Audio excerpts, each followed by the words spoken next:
Romanos 8, verso 28. Vamos projetar aqui e nós vamos declarar juntos. Amém? Vou contar até 3, toda igreja vai declarar junto. Vamos lá. 1, 2, 3. Sabemos daqueles que amam a Deus, daqueles que são chamados segundo o seu propósito. Novamente, levanta as mãos e fala. Sabemos que todas as coisas cooperam para o bem daqueles que amam a Deus, daqueles que são chamados segundo o seu propósito. Irmãos, Deus vai realizar propósitos maravilhosos na sua vida, na sua casa, na sua família, e Deus vai mover todas as coisas em favor do seu bem. Às vezes nós temos projetos, planejamentos. Isaías capítulo 32, verso 8, diz que o nobre projeta coisas nobres, e na sua nobreza persevera. O nobre projeta coisas nobres, e na sua nobreza persevera. Mas muitas vezes a maneira de realizar os projetos de Deus é diferente da nossa. Quem já teve uma experiência assim, levanta as mãos e fala, eu já tive. Nós não podemos ser obstinados. Essa semana Deus falou conosco que nós temos que ter paciência, porque a maneira dele agir é diferente da nossa. E às vezes nós ficamos inquietos e impacientes, porque as coisas não acontecem como nós planejamos. Quem é como eu e tem muitas vezes aquele planejamento para a sua semana, para o seu mês, para como as coisas devem acontecer, e quando não acontece, quando você esperava, você fica irritado, muitas vezes você fica chateado. Quem é humano aqui, levanta a sua mão e fala, eu sou. Mas nem sempre quando as coisas acontecem como nós planejamos, não quer dizer que Deus nos abandonou, que Deus nos deixou. Às vezes não acontece como nós planejamos, porque Deus está nos livrando. Eu falei aqui pregando durante a semana, tivemos 3 cultos por dia, nossa equipe teve revezando conosco aqui nas pregações, pessoas passaram pela manhã, ao meio-dia e à noite. O exemplo de Balaão. Balaão queria muito o dinheiro e as honrarias que o rei Balaque ofereceu para ele. Só que Balaque queria que Balaão amaldiçoasse Israel. E Balaão, ele colocou o interesse dele em primeiro lugar e não a vontade de Deus. E por isso, Deus colocou um anjo no caminho de Balaão. Um anjo para que com a espada impedisse Balaão de fazer aquilo que não era bom para ele. Mas Balaão, movido por ganância, por desejo de honrarias, Deus tem valores, Deus tem prosperidade para você. Quem crê diz amém. Mas é da maneira certa, não é da maneira que muitas vezes tem os atalhos que o diabo quer criar para nós crescermos e sermos depois envergonhados. E ali o anjo se colocou diante da mula de Balaão, e a mula parava uma vez, parava outra vez, chegava para a direita, para a esquerda, raspou o pé de Abraão numa rocha. Aí finalmente, quando chegou num lugar estreito e não tinha saída, a mula, vendo o anjo com a espada desbaiada para ferir Balaão, e ela empacou. Balaão ficou irritado, nervoso, começou a gritar com a mula, bater. Aí Deus abriu a boca da mula. Quem já viu o burrinho falante, né? Já pensou? A mula começou a falar, Balaão, eu não costumo fazer isso com você. Eu tenho costume de fazer isso com você. O homem estava tão irado que ele nem percebeu que a mula falou. Fala para o seu irmão. Não, fala para o seu irmão, não, que vai ficar feio. Põe a mão no seu coração. Fala assim, não seja uma mula tão obstinado que não vê as coisas improváveis para te dar a direção de Deus. Balaão estava tão irado que algo assim improvável, uma mula falando, um sinal notório, claro, na vida dele. Ele não viu, meu irmão. E ele começou a discutir com a mula. A mula falou: está aí o anjo com a espada para te ferir. E Balaão viu o anjo. Ele falou: ô mula, obrigado, né? Só que Balaão estava tão obstinado. Tem diferença de ousadia e teimosia. Fala comigo, tem diferença de ousadia e teimosia. A ousadia é debaixo da direção da palavra clara de Deus, conferida com a nossa cobertura espiritual, com a nossa igreja. A teimosia é fruto de um desejo muito grande do nosso coração e uma obstinação. Aí Balaão falou para o anjo: olha, se o meu caminho não é favorável a você, irmão, quem era a mula? Era a mula ou Balaão? Quem não quer virar uma mula tomada por obstinação, teimosia? Ele ainda vai perguntar para o anjo se ele podia ir. Estava claro que Deus não queria. Aí Deus falou: esse não tem jeito não, tem que, desculpe a palavra, tem que passar a vergonha para aprender. Quem já passou vergonha, quem já passou situações improváveis, que te entristeceu por causa da sua obstinação, só pisca os olhos, não levanta a mão não, só pisca os olhos, né? Não ouviu os pais, não ouviu o conselho da palavra, não ouviu a direção de Deus, obstinou, e Deus liberou, né? Deus liberou Balaão, mas falou: olha, você só vai falar o que eu te dizer, e o que eu colocar na sua boca não vai agradar Balaque, e se não agradar Balaque, tu não vai ter nem a honraria, nem o recurso que você queria. E não deu outro, né, irmão? Balaão foi envergonhar diante de Balaque e voltou sem dinheiro e sem honraria. Vale a pena esperar em Deus. Então levanta as mãos e fala: todas as coisas, até aquelas que não acontecem da maneira que eu tinha planejado, se eu estou com o meu coração diante de Deus em obediência, se eu amo a Deus acima de todas as coisas vão cooperar para o meu bem. Quem pode aplaudir o Senhor? Então eu e você temos que ter esse entendimento. Abre comigo agora 2 Coríntios capítulo 5, a partir do verso 17. Para que eu possa viver essa promessa, a primeira coisa, eu tenho que estar reconciliado com Deus através de Jesus. Eu e você temos que estar reconciliado com Deus através de Jesus. Jesus falou: eu sou o caminho, a verdade e a vida. Nós, às vezes, nos empoderamos muito, né? Talvez no início da carreira cristã, na imaturidade, muitas pessoas falam assim: a Bíblia fala assim, mas eu penso assim. A Bíblia fala assim, mas eu entendo assim. Fala para o seu irmão: chuta que é laço, irmão. É melhor ir pelo entendimento da palavra do que ir pelo seu próprio entendimento. Quem concorda comigo? Ah, mas eu não consigo entender a direção da palavra. Pedi e dar-se-vos-á, buscai e achareis, batei e abrir-se-vos-á.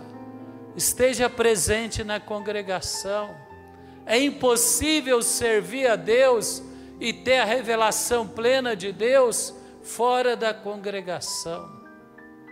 Tem uma categoria de cristãos que eles acham que pode servir a Deus fora da igreja, porque às vezes se decepcionou com um pastor, se decepcionou com um líder, se decepcionou com o irmão, com a irmã, e ele se afasta da igreja. Provérbios 18 diz que aquele que se isola, ele não vai adquirir sabedoria. 18:1. A sabedoria está no convívio do corpo de Cristo. Quem pode dizer amém por isso? O crescimento vem pela experiência, a maturidade vem pela experiência, e faz parte da experiência a convivência com os nossos irmãos, a interação com os nossos líderes, e estar na igreja. Mas a igreja é muito bom. Quem concorda comigo? É muito bom. Fala para o seu irmão, de vez em quando você fica insatisfeito. É ou não é? De vez em quando você fica desconfortável, mas a recompensa é muito maior, é ou não é? Igreja é lugar de bênção. Não seja um cristão desigrejado. E também, meu irmão, minha irmã, eu e você temos que valorizar essa convivência. Ah, mas os irmãos não são perfeitos. Fala graças a Deus, né? Fala graças a Deus. Quem se sentiria desconfortável numa assembleia de irmãos perfeitos? Eu sentiria, né? Quem aqui não é perfeito, levanta a mão. Agora, nós não podemos estar na assembleia de pessoas que têm dolo. Existe diferença entre falha humana e má intenção. Jesus falou, cuidado com os lobos. E Jesus falou que o apóstolo Paulo falou, olha, eu vou me retirar para Jerusalém e lobos vão infiltrar no meio do rebanho. Meu irmão, mas a ovelha saudável, que lê a palavra e que relaciona com Deus, ela não vai ouvir o lobo. Quem concorda comigo? Não vai. Ela vai ter um pastor saudável. Nós temos aqui uma equipe de pastores maravilhosos. Se você ainda não tem o seu pastor, né? Quem quer ter o seu personal pastor, né? Eu sou da igreja Fonte da Vida, mas eu tenho o meu pastor que lembra do dia do meu aniversário, que ora comigo quando eu estou doente, que liga para mim quando eu estou na igreja, eu falto um culto domingo na igreja. Quem quer ter o seu personal pastor, né? A nossa equipe é ativa nisso daí. Você fala, bispo, mas se eu não estou satisfeito com o meu personal pastor, eu posso trocar de personal pastor? Tampa o ouvido dos pastores aí e fala, pode, desde que seja na fonte. Quem entende o que eu falo? Não tem assim, ninguém é dono de ninguém, nós somos de Jesus. Nós estamos aqui para servir, para auxiliar, não para dominar, para subjugar. Entendeu? Aqui não tem estrela. A única estrela que brilha aqui é a estrela de Jesus, é a glória de Deus, é a presença de Deus. Então, meu irmão, nós temos que reconciliar com Deus. 2 Coríntios capítulo 5, verso 17 diz, e assim se alguém está em Cristo, é nova criatura. As coisas antigas já passaram, eis que se fizeram novas. Eu tenho que estar em Cristo. Fala de novo nascimento, fala de convidar Jesus para ser o seu Senhor, o seu Salvador, fala de uma conexão poderosa com Deus, uma conexão que é Jesus Cristo, que nos dá o batismo nas águas no nome dEle e nos dá o batismo do Espírito Santo para que possamos ser dirigidos em toda a verdade, é claro, com o auxílio dos nossos pastores, da nossa equipe, dos departamentos da igreja. Então ele continua dizendo, verso 19, a saber que Deus estava em Cristo, reconciliando consigo o mundo. Meu irmão, Deus o Pai, ali Ele se fez carne, nasceu na manjedoura Jesus, e Ele veio para reconciliar a humanidade com Deus. Fala comigo, o Evangelho é simples. Quem ama a simplicidade do Evangelho? Eu amo. Você ora, Deus responde. Você obedece, Deus abençoa. Você obstina, Deus não te rejeita, mas corrige com amor. Então o Evangelho é maravilhoso. E ele fala: Deus, o Pai, estava em Cristo, o Pai, o Filho e o Espírito, a Trindade movendo na redenção, não imputando aos homens as suas transgressões. Nos confiou a palavra da reconciliação, de sorte que somos embaixadores em nome de Cristo, como se Deus exortasse por nosso intermédio, que rogamos que vos reconcilieis com Deus. Meu irmão, todas as coisas vão cooperar para o nosso propósito se eu estiver na conexão com Deus, se eu estiver em Cristo, se eu estiver debaixo da autoridade do governo e do poder de Deus. O apóstolo Paulo, na carta aos Colossenses, ele fala que Cristo nos transportou do domínio das trevas, do reino das trevas, e nos colocou no reino do Filho, do seu amor. Em Cristo as coisas vão acontecer, os improváveis vão acontecer, as oportunidades vão aparecer, você vai estar no lugar certo, na hora certa. Veja o exemplo de Abraão, que chamou o servo mais fiel dele, falou: já estou velho, Isaac perdeu a mãe agora, está na idade de casar, mas eu quero que ele case com alguém da minha parentela. E ele falou: vai lá à terra dos meus parentes e procure alguém. E a palavra diz que o servo de Abraão pediu a Deus um sinal. Ele falou: oh Deus, faz com que aquela primeira pessoa que vier aqui servir com água os camelos, vai ser a pessoa. E quem foi a primeira pessoa? Foi quem mesmo? Rebeca. Rebeca chegou lá. E quem era Rebeca? Ela era parente de Abraão. O Isaac e a Rebeca se encontrarão dentro da vontade de Deus. Oportunidades profissionais acontecem. Quem crê nesse nome de Jesus? Quando você serve a Deus, Deus te livra dos laços. Quem crê que Deus vai te livrar de todo laço financeiro em 2025, diz amém. Então levanta as duas mãos, fala: eu estou servindo a Deus, e eu creio, e eu declaro todo laço que Satanás preparou contra a minha vida financeira seja quebrado, e oportunidades serão liberadas na minha vida profissional, em nome de Jesus. Irmãos, não é um, não é dois, é centenas de irmãos que na fonte da vida, quando eles reconciliam com Deus, batizam na água, aprende os princípios da vida cristã, começa a entregar o seu dízimo, a sua oferta, ainda no pouco que tem, e Deus abre oportunidades, conexões que ele nunca imaginou que teria na vida dele, oportunidades que ele nunca imaginou que teria na vida dele. Você está no lugar certo, na hora certa, com a resposta certa. Quem crê que vai estar no lugar certo? Veja o exemplo de José. José na Bíblia, ele nunca perdeu a intimidade, o relacionamento com Deus, nunca abriu mão do seu propósito, seu sonho que Deus deu para ele, que era servir a Deus e abençoar a sua família e o seu povo.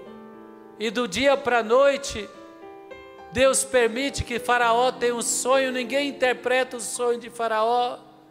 Aí, se não me engano, é o copeiro do rei que servia vinho para Faraó e fala: olha, eu me lembro quando você ficou irritado comigo e você me mandou lá para a prisão ficar alguns dias lá. Eu encontrei um jovem chamado José que interpretava sonhos. Oh, meu irmão, Deus te fará lembrado aonde você menos espera. Quem crê nisso diz amém. Então levanta as mãos, nós quebramos os laços. Agora nós vamos profetizar oportunidades novas, portas se abrindo. Fala, eu declaro, em nome de Jesus, portas se abrirão, portas que estão escondidas, debaixo de trancas de ferro, serão despedaçadas, e essas promessas de Deus me alcançarão. Irmão, quando você ora, Deus abre portas, Deus abre conexões. Fala, todas as coisas cooperam para o bem daqueles que amam a Deus. Mas eu tenho que estar reconciliado com Deus. Eu tenho que estar debaixo da direção de Deus. Eu tenho que estar em plena comunhão com Deus, coberto pelo sangue, mas agindo com sinceridade. Segundo que eu queria destacar antes de encerrar. Primeiro é reconciliar com Deus, andar na presença de Deus, andar em plena comunhão com Deus, com a sua igreja, debaixo da autoridade da palavra, da autoridade da igreja. Mas segundo, renovar a sua mente. Lá em Romanos capítulo 12, o apóstolo Paulo fala, não vos conformeis com este mundo. Nunca, eu vou falar para você, nunca, eu tenho mais de 60 anos, né? Não parece não, né, irmão? Mas eu tenho mais de 60 anos. E nunca o evangelho foi tão confrontado como em nossos dias, de uma maneira tão clara e descarada. Quem concorda comigo, né? Nunca foi tão confrontado, mas nunca também a igreja do Senhor. A palavra diz, quanto mais o inimigo se levanta, mais Deus move e libera o poder do Espírito na igreja. Diz amém. Deus tem usado a sua igreja e vai continuar usando de uma maneira extraordinária. Quando nós levamos a palavra no projeto ID, como somos bem recebidos, é ou não é? Entregamos folhetos aqui para as pessoas, vamos para o parque e vamos para hospitais e louvamos, entregamos o folheto, convidamos para a igreja. As pessoas estão querendo Deus, precisam de Deus. O mundo não tem nada para oferecer, tudo que tem vem de Deus. Meu irmão, segundo é renovar nossa mente. Efésios 4, Romanos 12, não vos conformeis com esse mundo. Colossenses 3, o apóstolo Paulo fala, não pensai nas coisas terrenas, mas pensai nas coisas do alto. Aí ele fala para a gente lançar fora todas as impurezas mundanas, mas não é só isso não, é ter uma mente que vem de Cristo. Quem quer ter a mente que vem de Cristo? A mente que vem de Cristo, Deus fala a Moisés, levanta, porque você está aí queixando, levanta, estende a vara e ordena que Israel marche, porque o mar vai se abrir. É a mente que crê no poder, que crê no sobrenatural, que é influenciada pelo Espírito e não pela carne. Quando Davi viu Golias, ele não viu Golias com a mente de um jovem apenas, ele não tinha nem habilidade, nem experiência para a guerra, mas ele falou, hoje mesmo, ô grandão aí, o Senhor vai te entregar nas minhas mãos, eu vou lascar uma pedrada na tua testa e vou cortar a tua cabeça, e foi feito em nome de Jesus. Aí o diabo fala, como é que tu vai sustentar a sua família? Como é que você vai ver os teus sonhos, os teus projetos? Aí Salmo 138, versículo 8, eu vou terminar aí. Você que tem a mente de Cristo, não é a mente derrotada, é uma mente que está revestida de fé. Oh, glória a Deus. Eu vou ler na minha tradução, não preciso projetar não, essa daí está diferente. O Senhor cumprirá o seu propósito para comigo. Se tiver gigante, se tiver fortaleza, se tiver escassez, se tiver dificuldade, se o dólar subir, a gasolina subir, meu irmão, Deus é o seu pastor, nada te faltará. Deus vai te fazer prosperar em nome de Jesus.